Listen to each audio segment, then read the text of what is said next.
प्रभु यीशु मसीह के नाम से सबको जय मसीह की। आज का वचन है 33वां भजन संगीता, उसका 10 वचन। यहोवा जाति जाति की युक्ति को व्यर्थ कर देता है, वह देश देश के लोगों की कल्पनाओं को निष्फल करता है। मेरे प्रियो, इस वचन को देखने से पहले हम कल के दिन में जो वचन हमने देखा है उसका आखिरी लाइन को हमने नहीं देखा, जो कि कल में बताया था कि उस लाइन को आज के दिन में देखेंगे। जो कि हमने कल के दिन में ये वचन देखा था कि नीति वचन उसका 21 अध्याय 7 वचन, उसका पहला लाइन को हमने देख लिया था कल, और दूसरा लाइन को हम थोड़ा सा देखकर और आज का वचन में हम जाएंगे।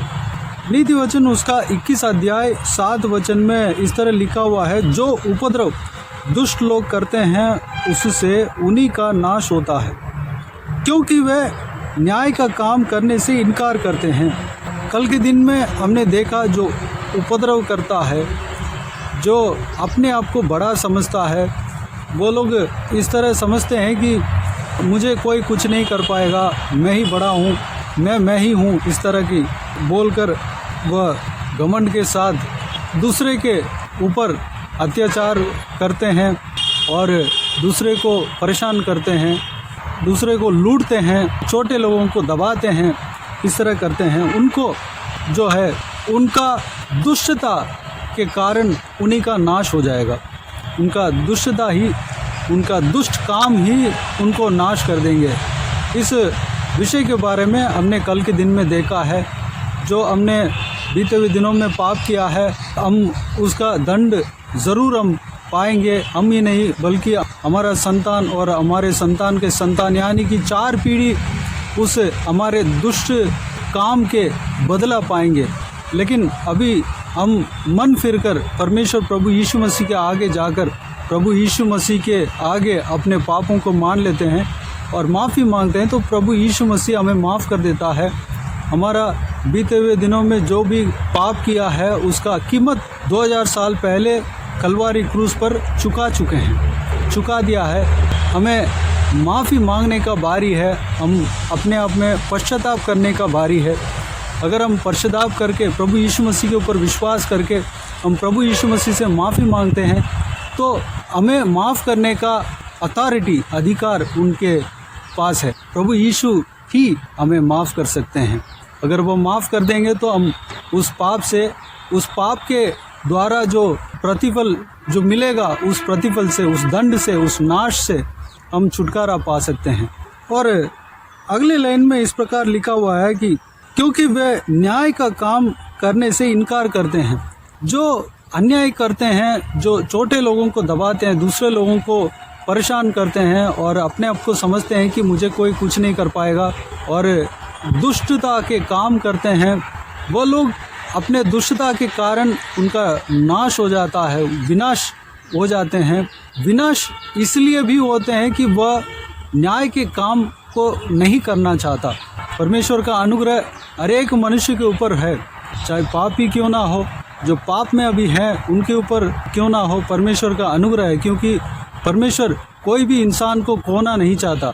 नरक में कोई इंसान जाना, नाश होना, ये कार्य परमेश्वर बिल्कुल नहीं चाहता। इसलिए परमेश्वर हर एक के ऊपर अपने अनुग्रह कर रखा है। भले कोई व्यक्ति पाप क्यों ना करता हो, दुष्टता क्यों ना करता हो, वो व्यक्ति जो है, परमेश्वर ये चाहते हैं कि अगर वो व्यक्ति बच जाए तो अच्छा, वह मन फिराए तो अच्छा। उनको परमेश्वर पालन पोषण करता है, उनको ऊपर मेह बरसाता है, उनको अन्न जल में आशीष देता है। वो जो भी काम करते हैं उस काम के द्वारा जो प्रतिफल मिलता है वो सब परमेश्वर देते हैं।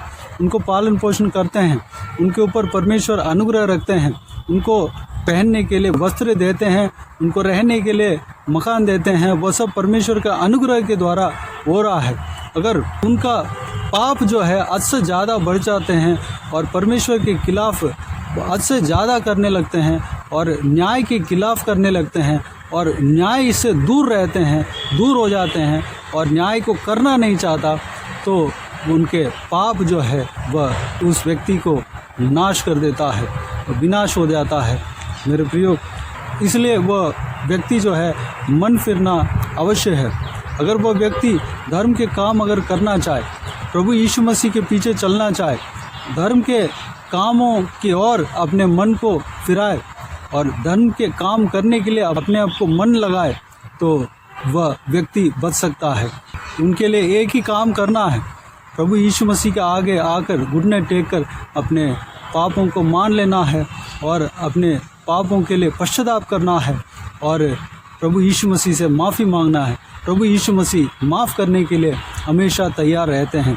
तो मेरे प्रियो, अगर इस वीडियो को देखने वालों में से कोई भी जन अपराध करते हो, अधर्म में फंसे हो और मन फिरना चाहते हो, मेरे प्रियो, परमेश्वर के धर्म के काम को करने में अपने मन को लगाएं, प्रभु यीशु मसीह के ऊपर विश्वास रखें, प्रभु यीशु मसीह के आगे आएं और प्रभु यीशु मसीह के आगे घुटने टेक कर अपने पापों को मान लें और माफ़ी मांगें, पश्चाताप करें।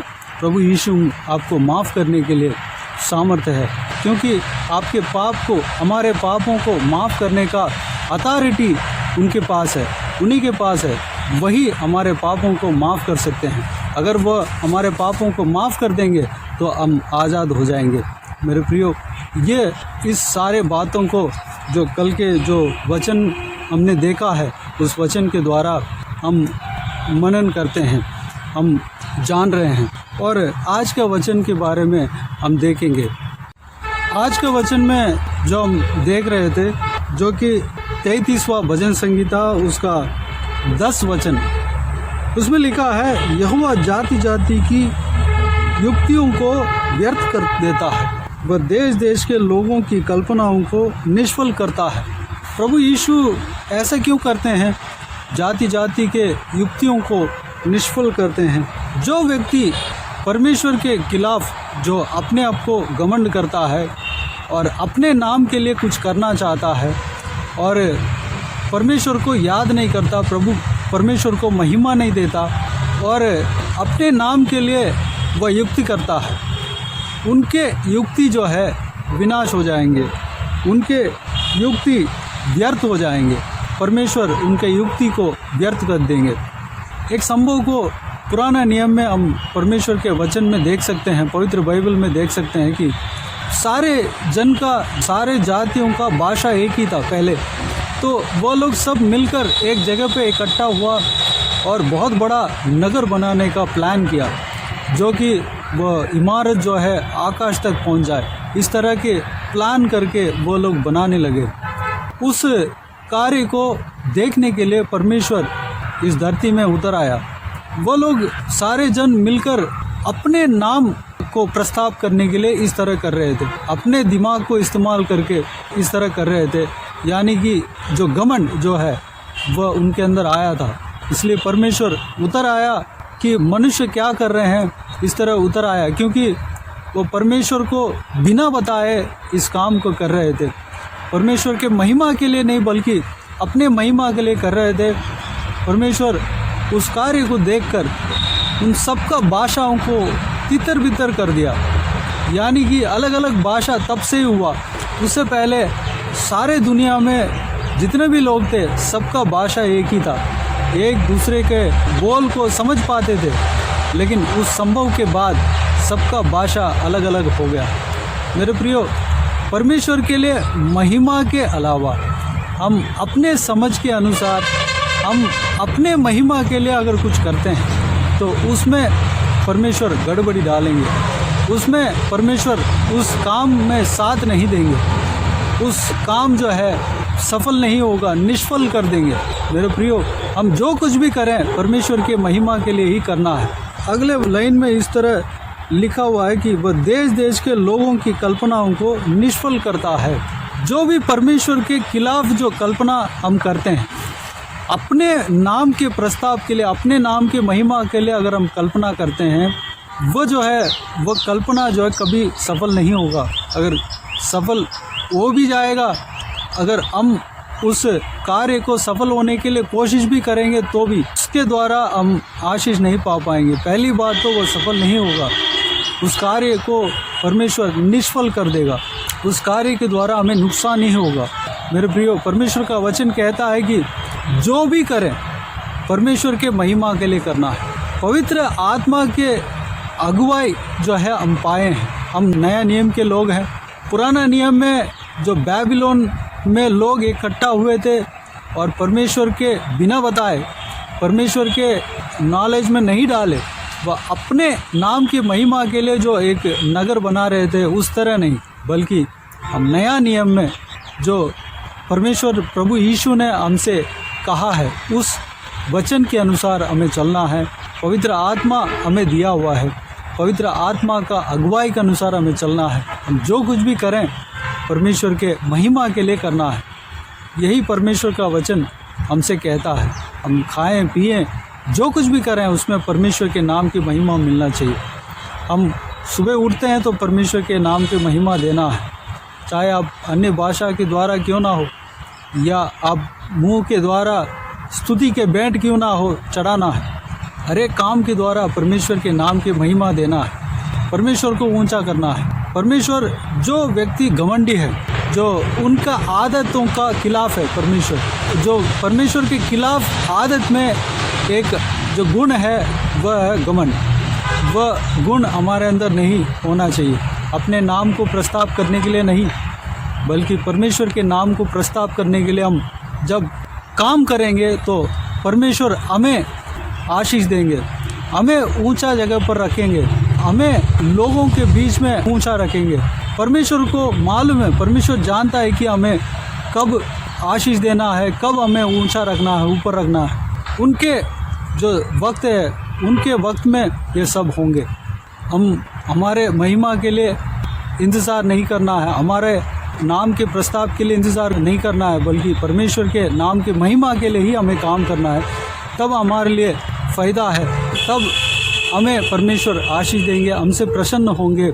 यूहन्ना जो नया नियम में जो बपतिस्मा देने वाला था, उन्होंने कहा, तू बढ़े मैं घटूं, यानी कि वो बढ़े मैं घटूं। इस तरह कहा, जिस तरह यूहन्ना ने कहा, हम भी उसी तरह कहेंगे। प्रभु यीशु को देखकर, परमेश्वर को देखकर, प्रभु यीशु तू बढ़े मैं घटूं, मेरे द्वारा, मेरे जीवन के द्वारा तुम्हारा महिमा मिलने पाए, इस तरह कहेंगे। तो आइए हम इस विषय के लिए अपने आप को परमेश्वर के हाथों में समर्पित करें। आइए हम प्रार्थना में जाएं। प्यारे पिता दयालु परमेश्वर, आपको धन्यवाद देता हूं आज के इस आपके बहुमूल्य वचन के लिए। आपको धन्यवाद देता हूं परमेश्वर, बीते हुए दिनों में हमें संभाला, बचाया, सुरक्षित रखा। आपको धन्यवाद देता हूं परमेश्वर, आज के दिन में जो आपने वचन दिया है पिता, उस वचन को हमने मनन किया, और कल के दिन में जो वचन में कुछ भाग रह गया है परमेश्वर, उस विषय को भी हमने मनन किया पिता।